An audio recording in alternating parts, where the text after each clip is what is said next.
और वैसे तो पता है संत साधु एक ही होते हैं गाँव में, एक आधा वेल नोन होते हैं, फिर भी वो वहाँ से चला। अब दर्शन करने चाहिए थे महापुरुष के, जो इतनी अमृतवाणी बोली है जिन्होंने। तो वहाँ गए, जाकर देखा, पूछा भाई छुडानी गांव पूछा, उस नाम गरीबदास जी महाराज से मिलना है। तो क्या करें, घर का जोगी जोगड़ा और बाहर का योगी सिद्ध। तो गांव में इतनी कदर नहीं थी उस, क्योंकि लाल की परख करनी थोड़ी हुआ करें। बाहर के कुछ लोग व्यक्ति 2-4-10 आसपास के गांवों के शेष हुए थे, और उस समय कोई विशेष काम किसानों को होता नहीं था। वर्षा होगी तो काम पाया, नहीं तो खाली रहते थे, तो वहाँ आ बैठते थे वह। अब गरीबदास जी के जो नाना जी थे वो बहुत बड़े पैसे वाले व्यक्ति थे। उन्होंने एक मकान सा बना रखा था जिसको नौरा बोला करें देसी भाषा में। उसमें आगे चबूतरे से होते थे, बीच में एक अच्छा छपा हुआ आंगन सा होता है। तो वहाँ कुछ भक्त बैठे थे। उसने जाकर के राम राय ने पूछा कि भाई गरीबदास, गांव वाले ने बता दिया कि सामने चला जा भाई, वहाँ है।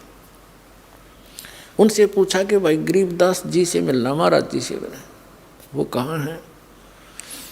अब वहाँ बैठे भक्त तो भी इंतजार कर रहे थे, कहाँ गए। उन्होंने पूछ लिया था गांव वाले से, घर वालों से, कि खेतों में गए हैं। और वो प्रतिदिन जाते हैं खेतों में और आ जाते हैं 10 बजे तक, 8-9 बजे तक। गर्मियों का सीजन था। तो उसने सोचा राम राय ने कि इतनी दूर आ गया मैं, 200 किलोमीटर हैं, और संत के दर्शन करके पानी पीऊँगा। वो कह रहे थे आओ भोजन पालो, चाय पानी पियो, दूध पियो, बैठो। मैं बोला ना, वो हैं कहाँ, मैं दर्शन करूँगा।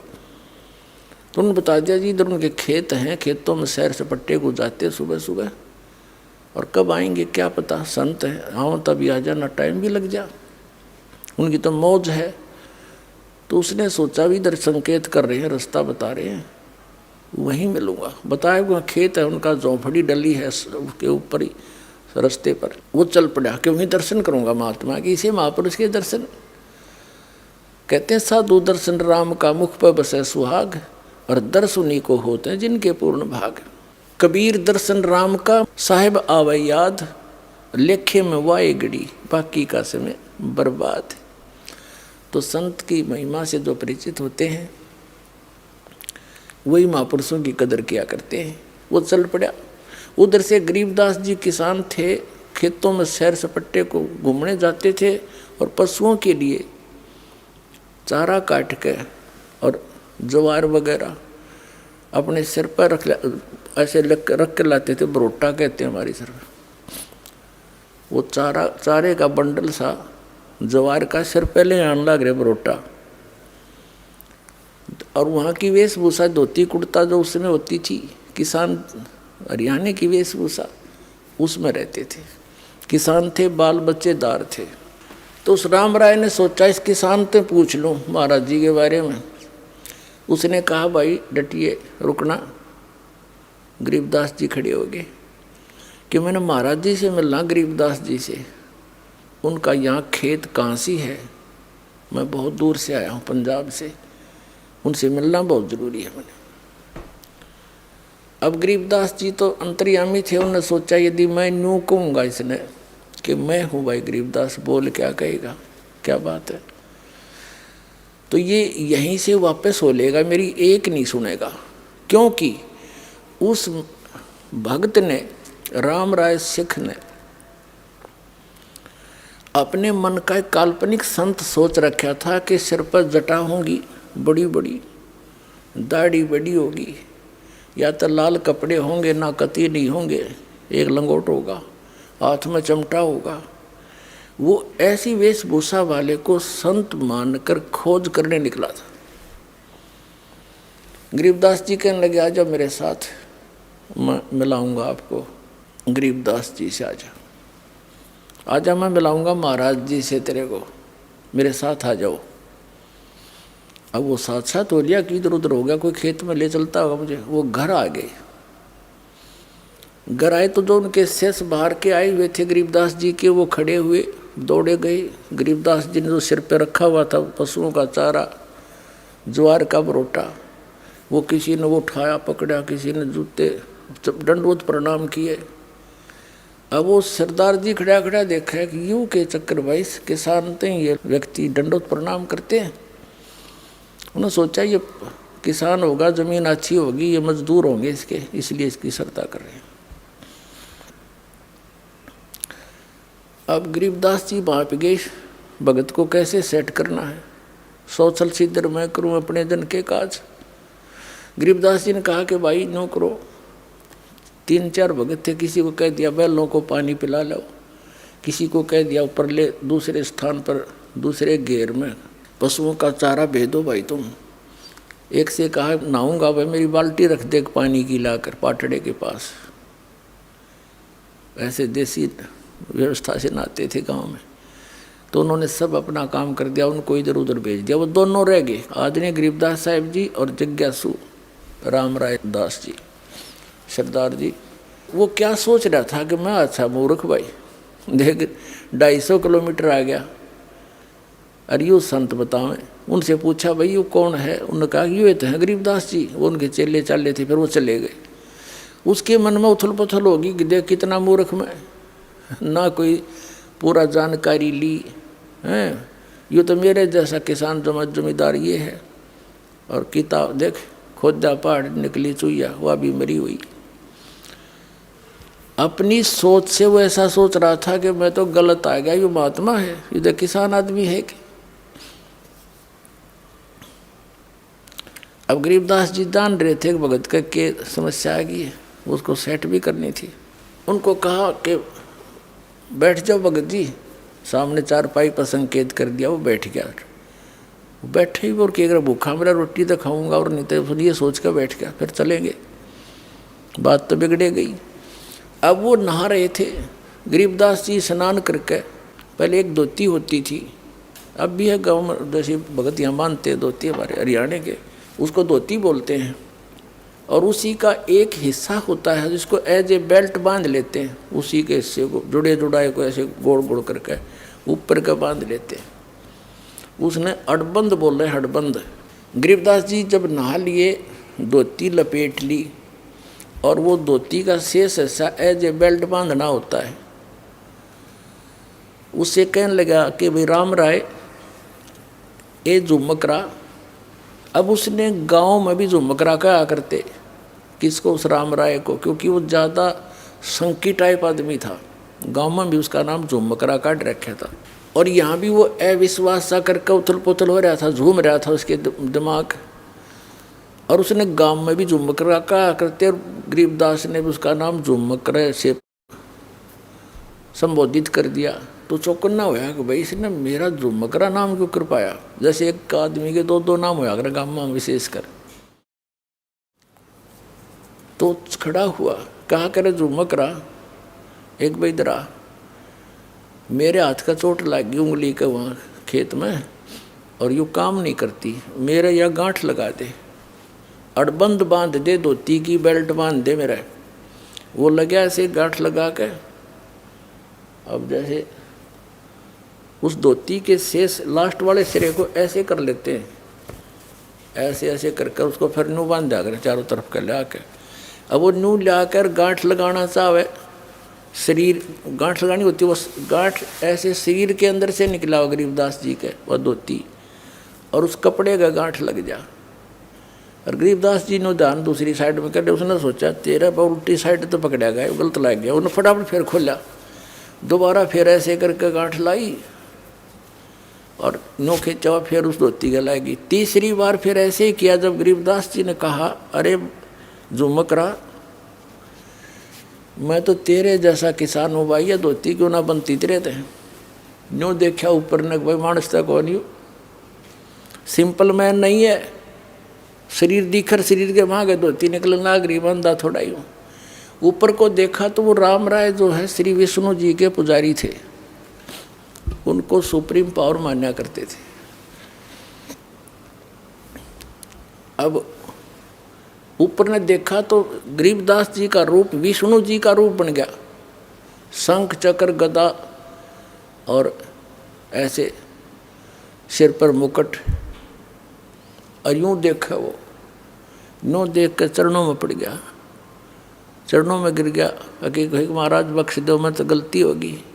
फिर एकदम वो उसी रूप में थे वो तो मालिक, यानी परमात्मा कबीर जी सारी लीला कर रहे थे उसके फड़क मिटाने के लिए। गरीबदास जी का रूप ऐसा दिखा दिया उन्होंने जिसके वो पुजारी थे, ताकि सेट होकर सुन लेंगे सारी राम कहानी हमारी।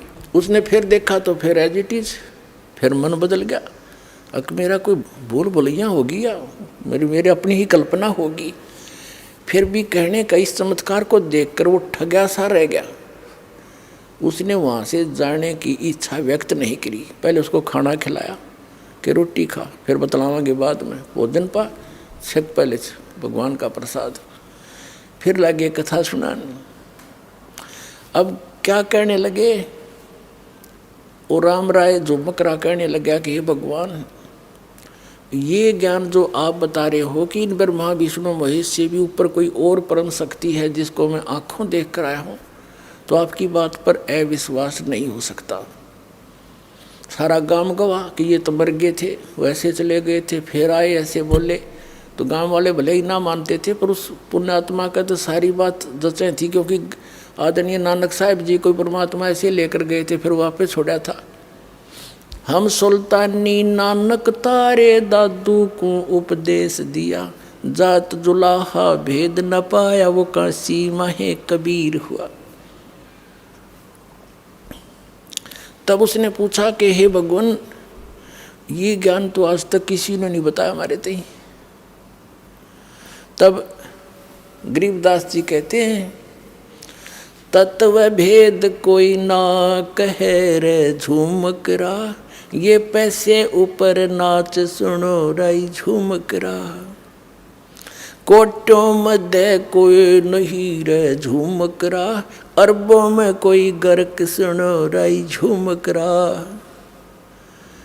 कहते हैं कि ये तत्व भेद कोई ना कहे रे झूमकरा, सब पैसे ऊपर नाच सुनो रे झूमकरा। सब ने अपना दुकान खोल रखी नकली संतों में तो इन ब्राह्मणों ने। और कहते इस तत्व वेद का ज्ञान देने वाला जो मैं बता रहा हूँ, उस तत्व ज्ञान को बताने वाला, कोटों मध्य कोई नहीं रह झूमकरा, यानी करोड़ संतों में नहीं मिलेगा तुझे इसके बताने वाला। अरबों में कोई गर्क सुनो रहा झूमकरा, अरब मनुष्यों में, अरब मार्गदर्शकों में कोई एक मिलेगा तेने। गर्क, गर्क का अर्थ होता है संपूर्ण ज्ञान युक्त, कंप्लीट इन ऑल रिस्पेक्ट, यानी उसको पूर्ण ज्ञान हो परम पुरुष का, और वो पूर्ण कंप्लीट कोर्स हो मोक्ष मार्ग का, सारे मंत्र सही हों जिसके पास, कहता वो अरबों में मिलेगा तुझे वो संत। जैसे गीता जी अध्याय नंबर 7 के श्लोक नंबर 19 का ये भावार्थ समझाने के लिए दास ने यह सारी अमर कथा सुनानी पड़ी महापुरुषों की। उसमें क्या लिखा है कि बहुनाम जन्मानाम अंते ज्ञानवान माम प्रपद्यते, बहुत बहुत जन्मों के किसी अंत के जन्म में ये ज्ञानी ब्रह्म तक की साधना करते मेरी। लेकिन वासुदेव सर्वम इति, समात्मा सुदुर्लभ है, ये कोड वर्ड है। वो बालका ये कोई आम कवि की लिखी हुई गीता है, ये कोड वर्ड है। और कोड वर्डों को यानी सांकेतिक शब्दों को टीचर ही समझ सकता है। और ये नकली टीचर थे, इनको समझ में नहीं आया, इनको इनकम्प्लीट कोर्स था इनका। जो ये हमारे धर्म गुरु थे, आचार्य शंकराचार्य, ब्राह्मण मंडलेश्वर, जितने भी थे हिंदू धर्म के, इन पुराणों का ज्ञान नहीं। और तक भी गीता को तो समझेंगे कैसे, वो तो सिंपल ज्ञान था, उसमें स्पष्ट लिखा है इनका जन्म मृत्यु होता है, ब्रह्मा विष्णु महेश की माता पिता कौन है, ये आज तक नहीं समझ पाए। तो क्या बताया है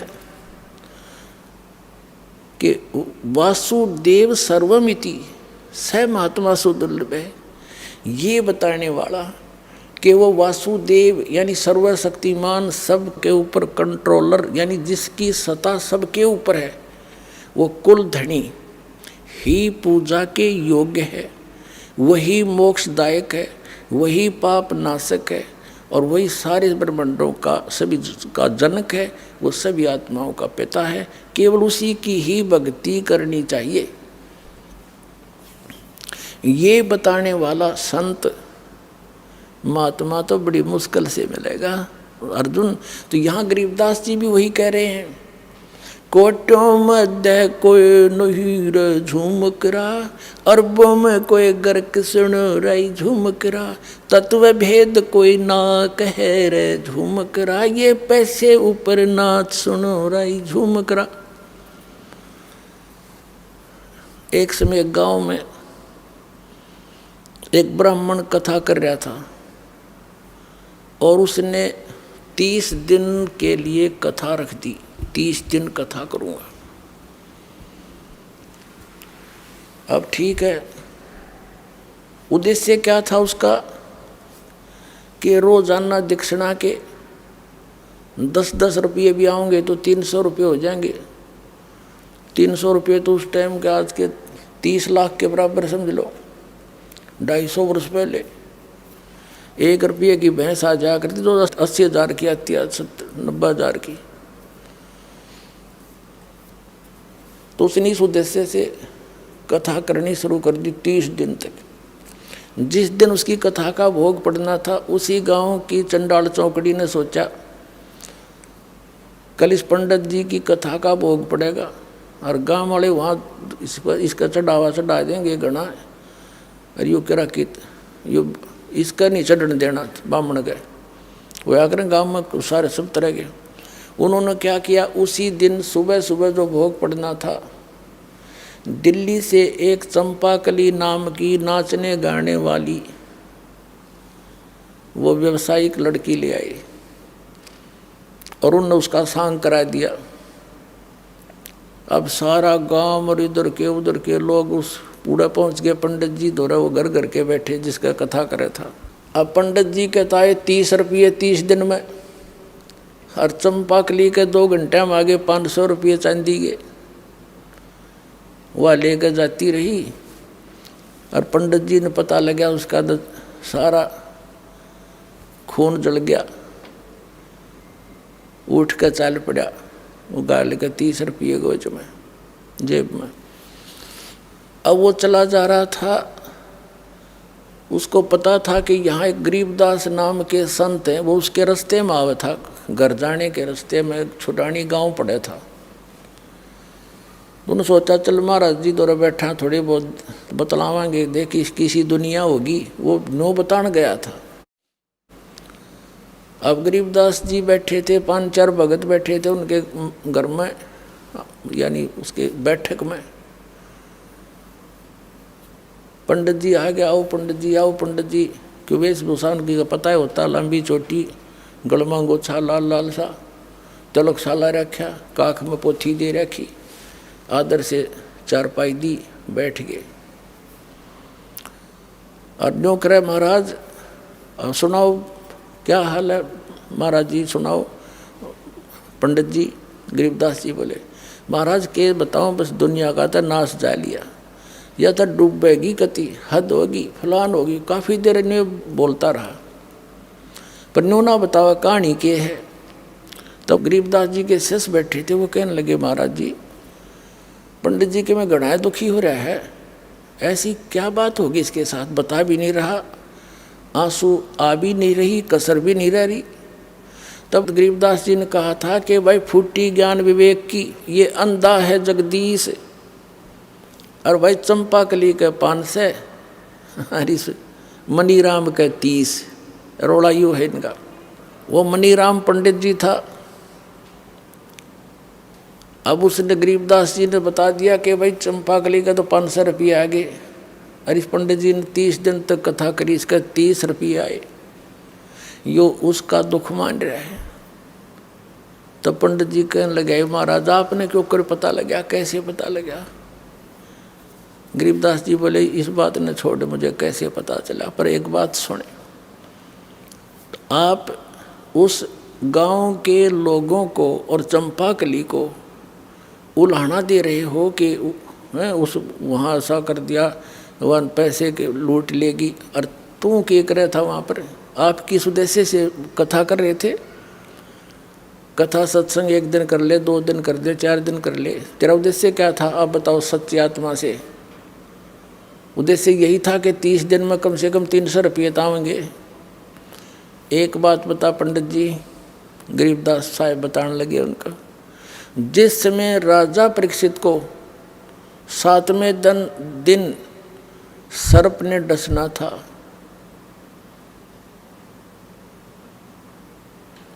उसको कथा सुनानी थी, उसके लिए कथा करनी थी श्रीमद् भागवत की, जो 30 दिन करके आया तू। और इस कथा के राइटर व्यास जी भी उपलब्ध वहीं थे, और साथ में और भी ऋषि महर्षि जितने थे सब उपस्थित थे। एक मीटिंग हुई थी कि भाई इनको वो श्रीमद् भागवत सुधा सागर की 7 दिन तक कथा सुनाई जाए, ताकि इसका मन संसार से हटकर भगवान में जुड़ जा। 7वें दिन इसको मरना तो है ही।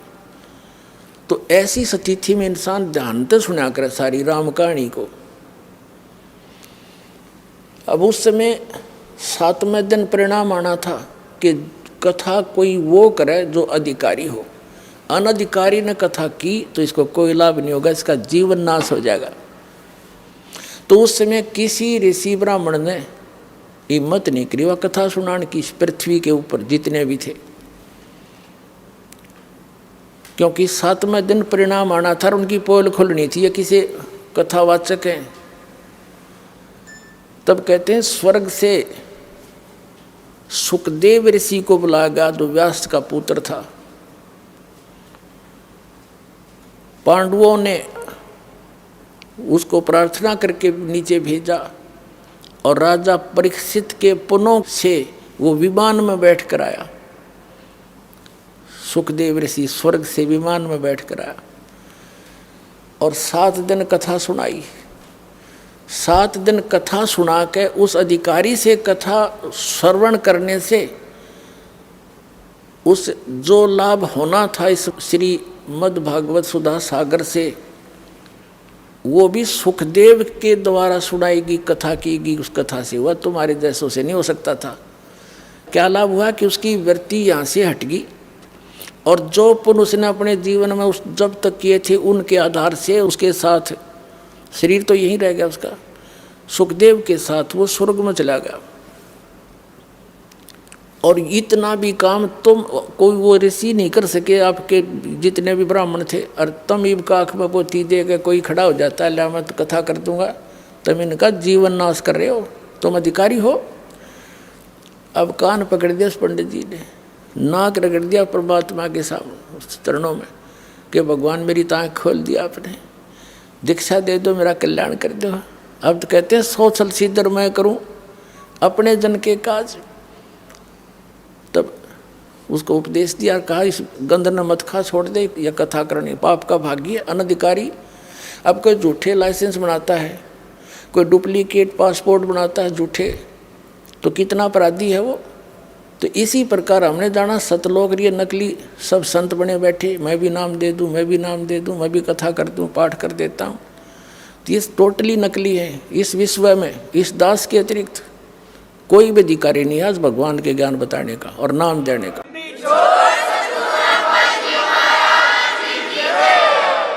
ये अभिमान ना समझना, कति तत्व ज्ञान समझ लेना इसको। अपने आत्माओं जो प्रसंग चला था कि यहाँ प्राणी कितने दुखी हैं, और हम अपने बच्चों को शिक्षा किस लिए देते हैं कि ये पढ़कर शिक्षा की महिमा से परिचित हुए, तो आज उस सत्र का लाभ हमारे बच्चे प्राप्त कर रहे हैं। अब ठीक इसी प्रकार जिस समय श्रीमद् भगवत गीता अध्याय नंबर 7 के श्लोक नंबर 29 में क्या कहा है कि अर्जुन जरा मरण मोक्षाय माम आश्रित यतन्ति ये ते ब्रह्म तत्विदु कर्षणम अध्यात्म। अखिलम च कर्मम। वो क्या कहता है गीता ज्ञानदाता कि मेरे इस ज्ञान का आश्रय करके कि तत्वदर्शी संत की खोज करो, और वो तत्वदर्शी संत उस ज्ञान को, उस तत्व ज्ञान को बताएगा जो परमात्मा ने स्वयं आकर वो वाणी बोली है। तो उस तत्वदर्शी संत से मिलने के पश्चात जो जरा और मरण से यानी वृद्ध अवस्था और मृत्यु से छूटने के मोक्ष के लिए, यानी इससे बचने के लिए, यानी पूर्ण मोक्ष प्राप्ति करने के लिए जो प्रयत्न करते हैं, ते ब्रह्म तत्व विदु, वे उस तत्ब्रह्म को और कृष्णम अध्यात्म अखिलम च कर्मम, वो सारे अध्यात्म को और सभी कर्मों से परिचित है। अपने आत्माओं दास आपको वो अमर कथा सुना करके, उस सतलोक की यथा सतिथि बता करके और कई महापुरुषों के प्रमाण दे करके ये सिद्ध करना चाहता है कि आपका हृदय यहाँ से हटे, ये लोक ठीक नहीं, यहाँ आप रह नहीं सकते थे, कितना कोशिश कर लेना। एक व्यक्ति कह रहा था मेरा लड़का बीमार हो गया, 3.5 लाख रुपये लगाए, दोनों गुर्दे खराब हो गए, जान बच गई, खुशी बनाई, विवाह रख दिया। विवाह से 2 दिन पहले बस एक्सीडेंट में मर गया।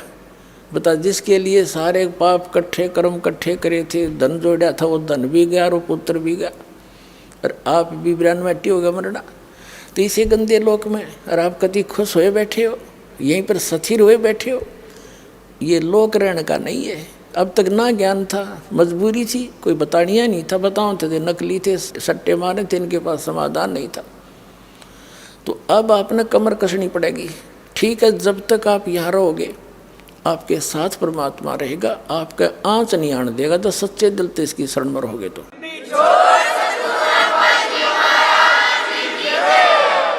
और ये भी आपको याद रहना चाहिए कि यहाँ रह नहीं सकते हम सदा, मृत्यु तो एक दिन होगी, और मृत्यु होगी तो आप यहाँ रह नहीं सकते जिसको अपना मान रहे हो।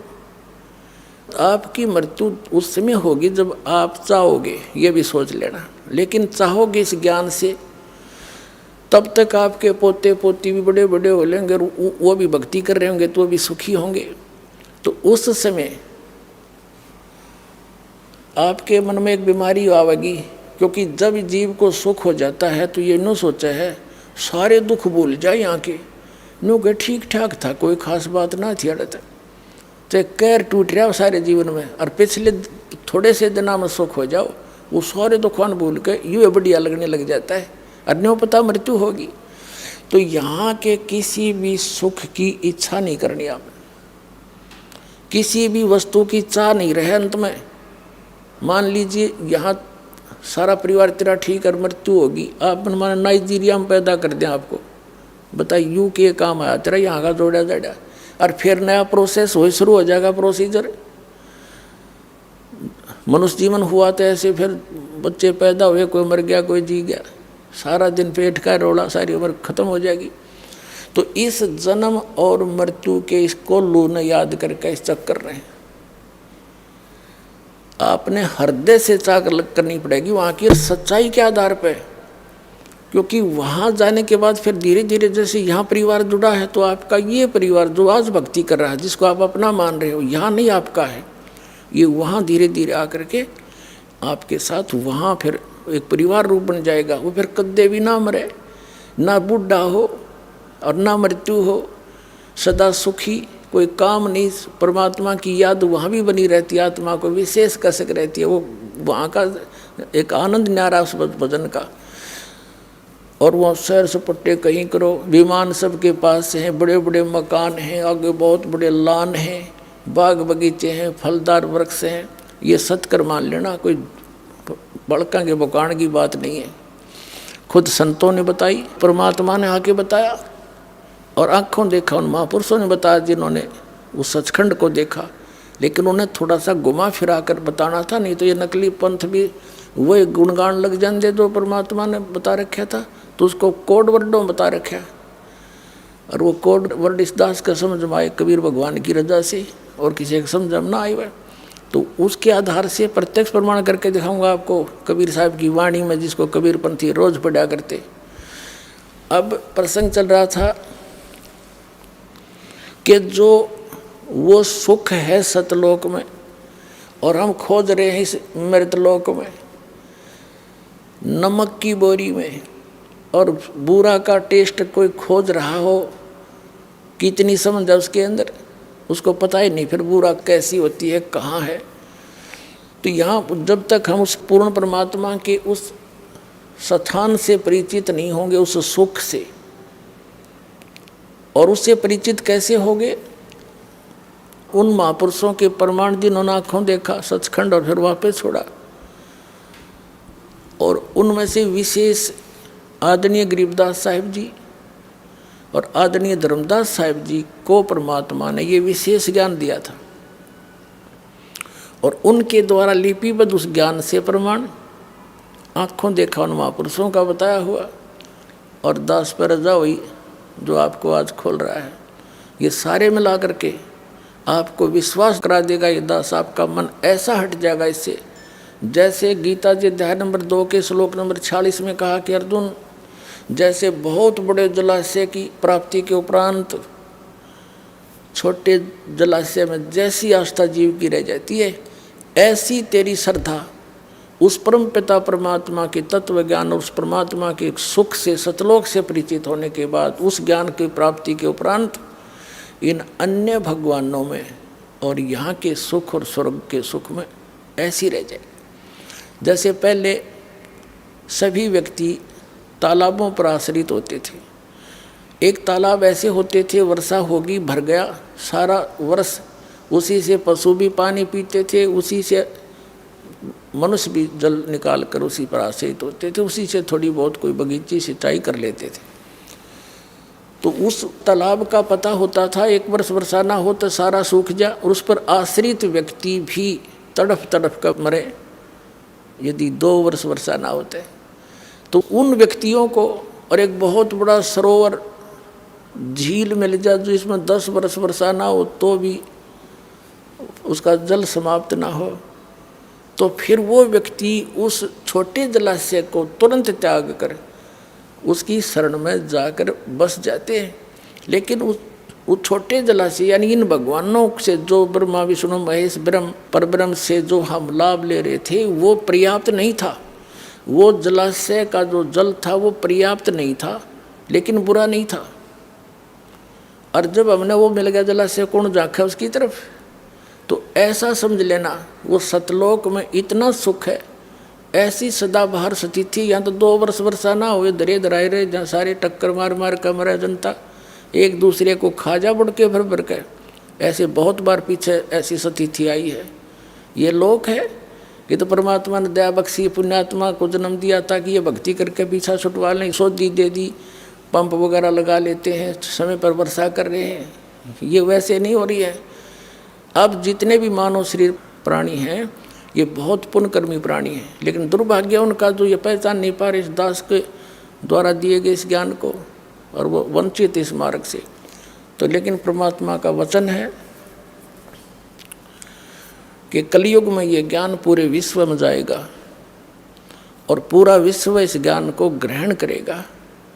एक बार ऐसी शांति आवेगी जैसे सतयुग में होया करे, क्योंकि यहाँ की इस बीमारी का पता चलेगा ये रोग है क्या, ये माया किस लिए जोड़ रहे हैं। सारा जीवन इस कोठी बंगले बनाने में खो देते हैं, हमारी मृत्यु हो जाती है, हम गधे बने हैं और कोठी नो की नो खड़ी है। बता कोई जीवन था हमारा।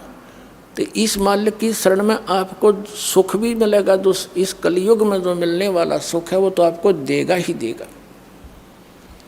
इस कलयुग में जो आपको आवश्यक वस्तु होंगी अवश्य देगा भगवान। जो आपको इस कलयुग में देख ले, टेलीफोन और ये मोबाइल और ये टेलीविज़न, इंटरनेट और ये गाड़ियाँ, इनकी आवश्यकता किस लिए? इसकी आवश्यकता अब हमें इसलिए होगी कि हम भगवान की वचन सुना करेंगे। जेब में मोबाइल डाल लिया और मंत्र चल रहे हैं, परमात्मा का सत्संग चल रहा है, जा रहे हैं, कान में लीड ला ली, दूसरे नहीं पता क्या सुन रहा है, और पहले इन्हीं का दुरुपयोग करने के लिए काल ने प्रेरणा कर दी, इसी में फिल्में भर दी हैं, बकवाद भर दी, वो हम वास आउट कर देंगे कति, केवल इसके अंदर गाने रहेंगे। और एक दिन वो दिन आएगा पूरे मीडिया के अंदर परमात्मा का ज्ञान चला करेगा, नहीं जनता स्वीकार नहीं करेगी। ये सत्कर मान लेना।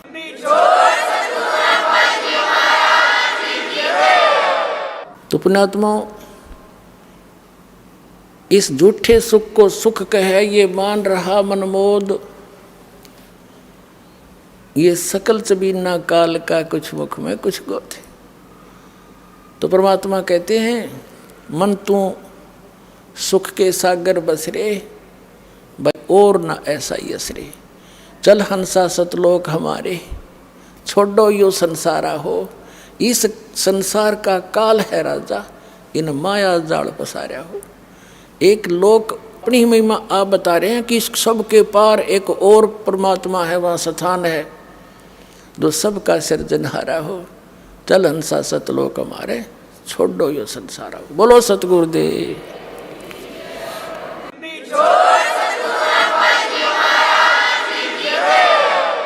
ब्रह्म पिता परमात्मा पूर्ण ब्रह्म सर्व सृष्टि रचनार कबीर परमेश्वर जी की असीम कृपा से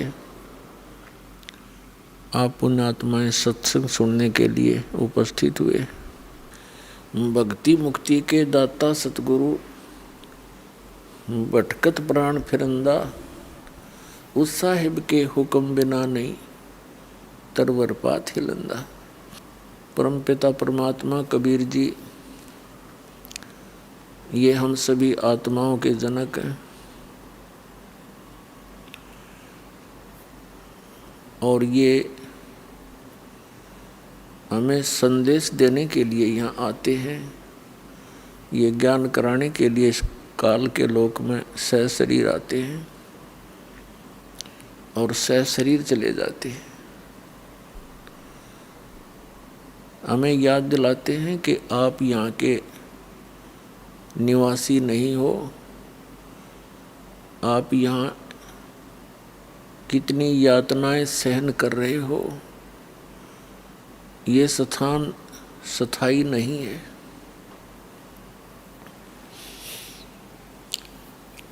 अब क्या बताते हैं, चारों युग में संत पुकारे, कूक कहा हम हेल रे, हीरे माणिक मोती बरसे, ये जग चुगता ढेल रे। क्या बताते हैं कबीर परमात्मा जी के चारों युग में मुझसे परिचित मेरे संतों ने उस यथार्थ भक्ति मार्ग का ऊंचे स्वर में आवाज लगा लगा कर ज्ञान कराना चाहा, लेकिन ये संसार उस यथार्थ ज्ञान रूपी यानी पूर्ण मोक्ष की विधि रूपी जो मोती हैं, उनको ना स्वीकार करके शास्त्र विरुद्ध साधना करके मोतियों के स्थान पर कंकर इकट्ठे कर रहा है, अर्थात मोक्ष प्राप्त ना करके यहीं के काल के इस लोक में, इससे दूसरे स्वर्ग लोक में, इससे तीसरे पाताल लोक में और फिर ब्रह्म लोक में, इन्हीं में जन्म और मरण के चक्कर में गिरकर महान कष्ट उठा रहा है। चारों युग में संत पुकारे और कूक कहा हम हेल रे, हीरे माणिक मोती बरसे, ये जग चुगता ढेल रे। ये संसार डड़े इकट्ठे कर रहा है। पहले तो यहाँ देखिएगा, मनुष्य जीवन का जो उद्देश्य है उसको भूलकर प्राणी यहाँ की व्यवस्था में ही सारा जीवन नष्ट कर देता है। ये मानव प्रत्येक प्राणी के अंदर एक ऐसी धारणा बनी हुई है कि मैं बहुत बड़ा धनी बनूं, मेरे पास बढ़िया कोठी हो और कार हो तो और अच्छा हो जाए।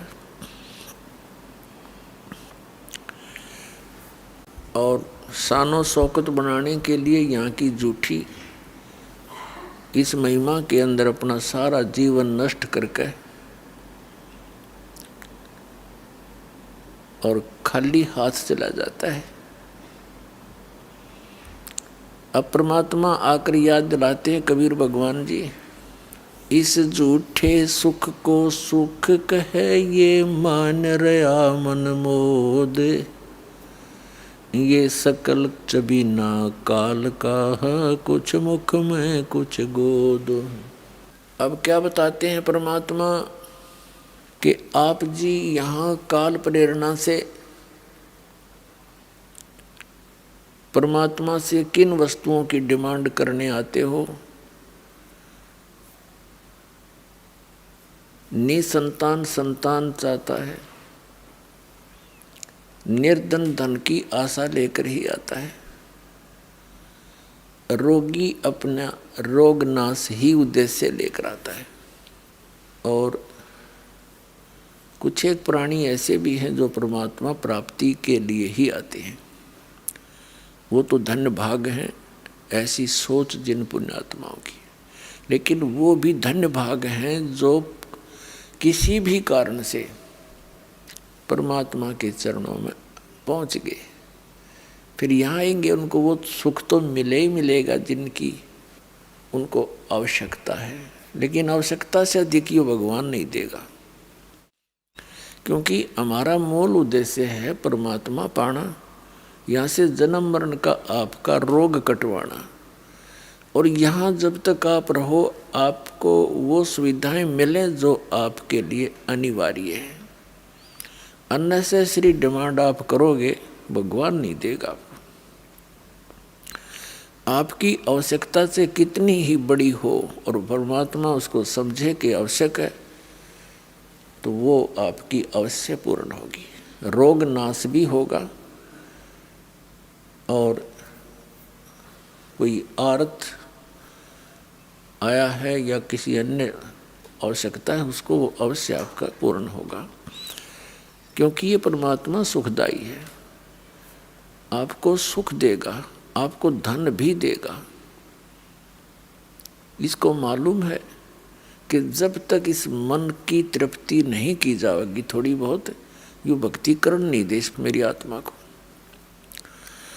तो पहले इसको संतुष्ट करेंगे दाता और फिर ज्ञान देंगे। आत्मा को फिर ज्ञान हो जाएगा, फिर ये मन की सारी नहीं मानेगी।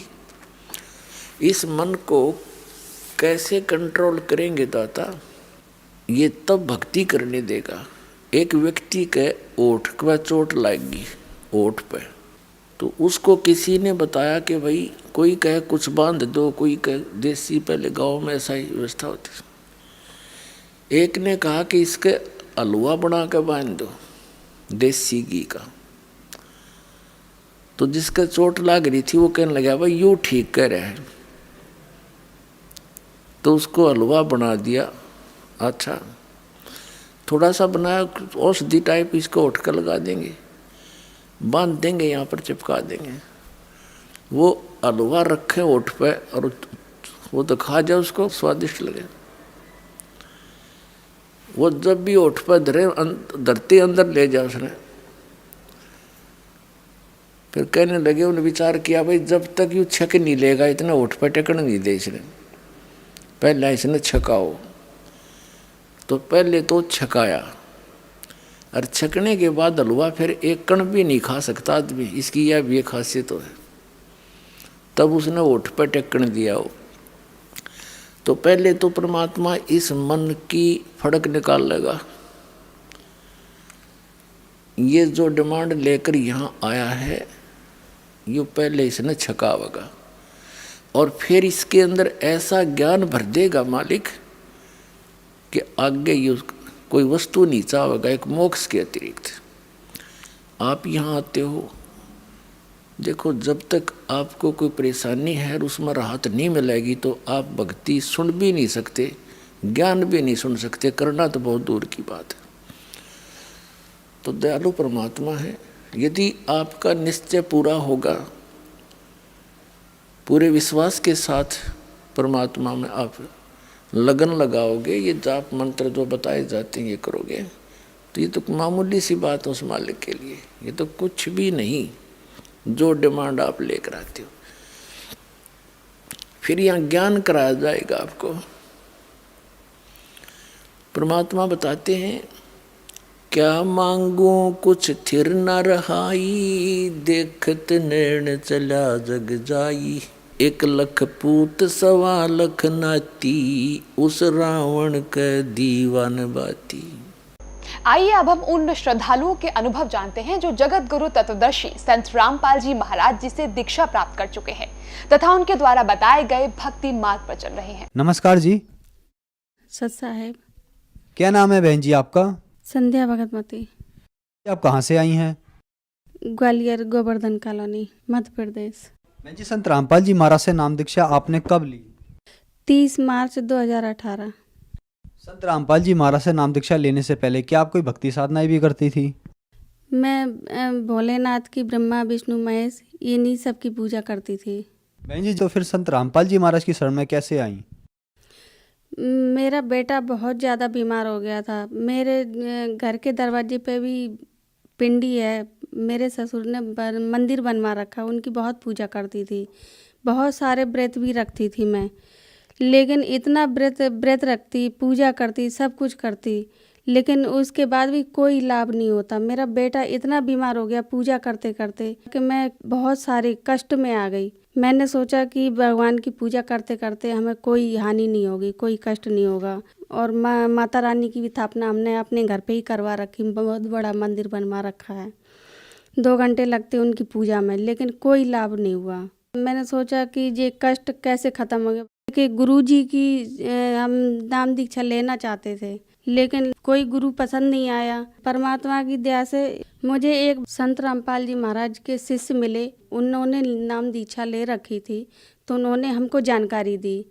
उन्होंने बोला कि हमारे गुरुजी हैं, उनसे आप नाम दीक्षा ले लो और आपके बच्चे की तबीयत ठीक हो जाएगी। तो हमने उन पर विश्वास नहीं किया। हमने सोचा कि इतनी बीमार है हमारा बच्चा, डॉक्टर को भी दिखाया, भगत के पास भी गए, मंदिर मंदिर भटके, हर जगह भटके। तो हमने सोचा कि जब इधर उधर भटक रहे हैं, पैसे लगा रहे हैं, डॉक्टर के पास जा रहे हैं, लेकिन हमने कि आपके गुरुजी के पास जाके हमारा क्या होगा, हमारा बच्चा पैसा लगाने के बावजूद भी ठीक नहीं हो रहा।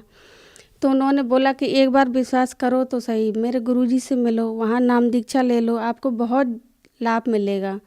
तो हमने सोचा कि कहीं हमें लाभ नहीं मिल रहा, सारे रास्ते बंद हैं, चलो हम आपके गुरुजी संत रामपाल जी महाराज से नाम दीक्षा लेके देख लेते हैं, शायद हमें परमात्मा की दया से कोई लाभ हो जाए। संत रामपाल जी महाराज के नामदान केंद्र में गई, वहाँ नाम दीक्षा ली।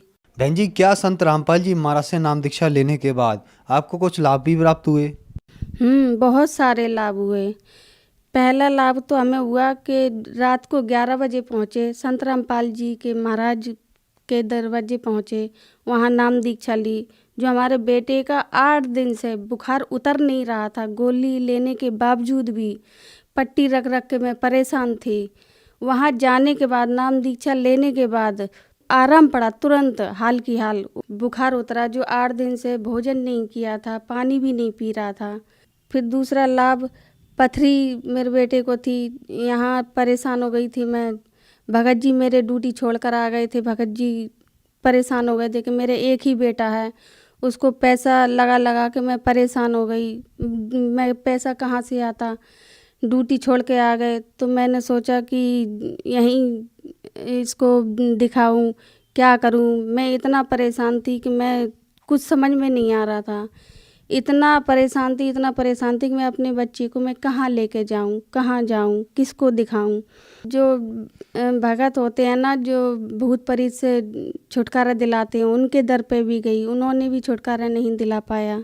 फिर मैंने सोचा कि ड्यूटी छोड़ के काम नहीं चलेगा, इसको जयपुर ले जाओ, वहीं ड्यूटी करना, आप वहीं बच्चे को दिखाना।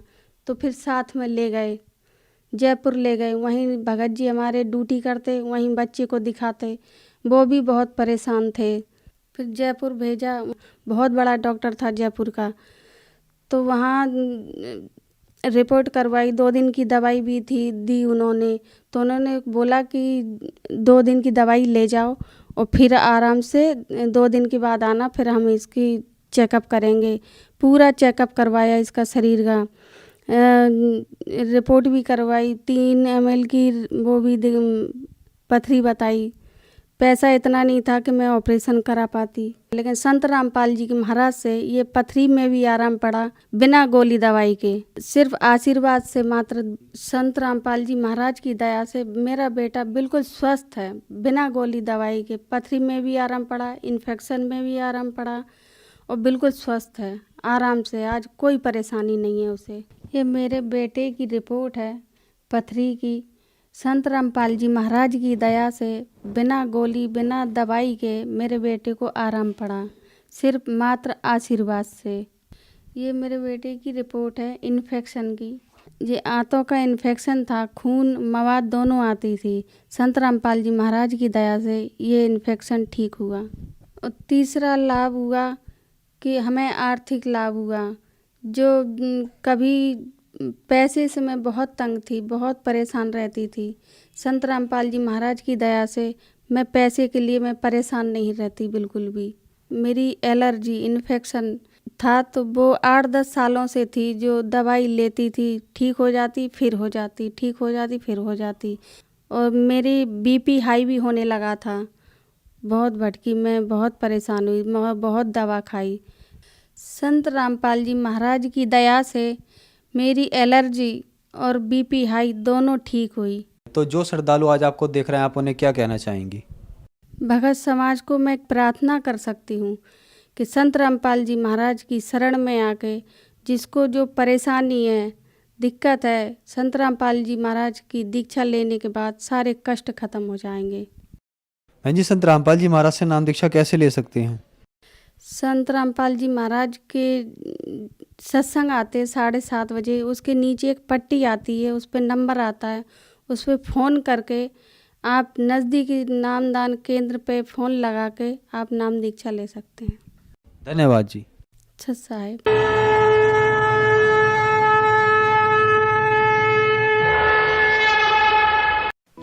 आप सुन रहे थे जगत गुरु तत्वदर्शी संत रामपाल जी महाराज के मंगल प्रवचन। अधिक जानकारी के लिए संपर्क करें।